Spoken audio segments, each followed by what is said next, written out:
Assalamualaikum dan salam sejahtera. Saya Alia Humaira binti Abu Bakar dari Sekolah Kebangsaan Jalan U3. Pada hari ini, saya ingin berkongsi sebuah buku yang bertajuk Snow White. Buku ini mengisahkan tentang seorang puteri raja yang bernama Snow White.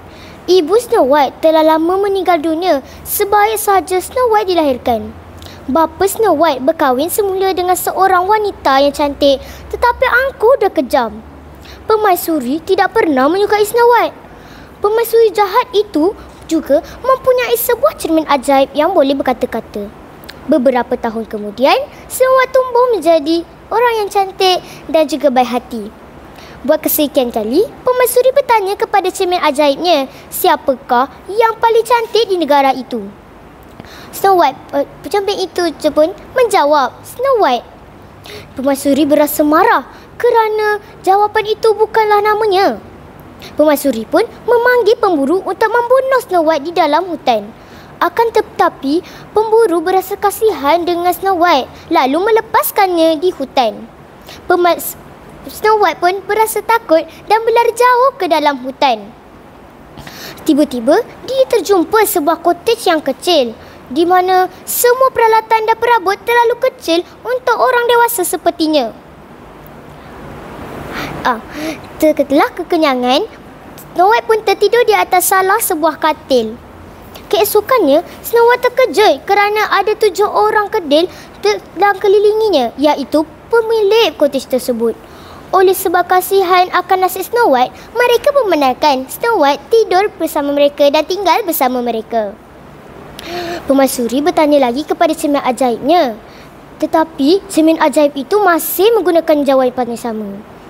Permaisuri berasa marah kerana rupanya Snow White masih hidup lagi. Lalu, dia merancang untuk membunuh Snow White dengan tangannya sendiri. Pelbagai helah telah digunakan oleh permaisuri. Contohnya, ialah menyamar menjadi penjual rendah, menggunakan sikat beracun dan juga dengan apel beracun. Akhirnya, Snow White pun terpedaya juga. Orang kedil cuba untuk menyelamatkannya, tetapi semuanya gagal. Mereka sudah menyiapkan keranda kaca untuk Snow White berbaring di dalamnya. Lalu, mereka membawa ke atas gunung. Tiba-tiba, mereka terserempak dengan putera raja. Putera raja pun bertanya tentang keranda kaca itu. Orang-orang kedil pun menceritakan kejadian itu kepada putera raja. Tiba-tiba, keranda kaca tersebut terbuka sendiri. Lalu, racun tersebut terkeluar dari mulut Snow White. Akhirnya, putera raja melamar Snow White menjadi permaisuri hatinya.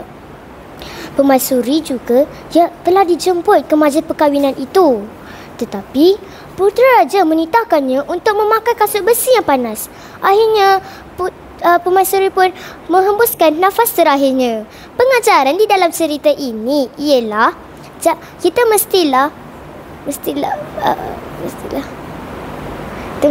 menyayangi sesama insan dan tidak bersikap iri hati ke atas kelebihan orang lain. Sampai di situ saja perkongsian saya pada hari ini. Sekian, terima kasih.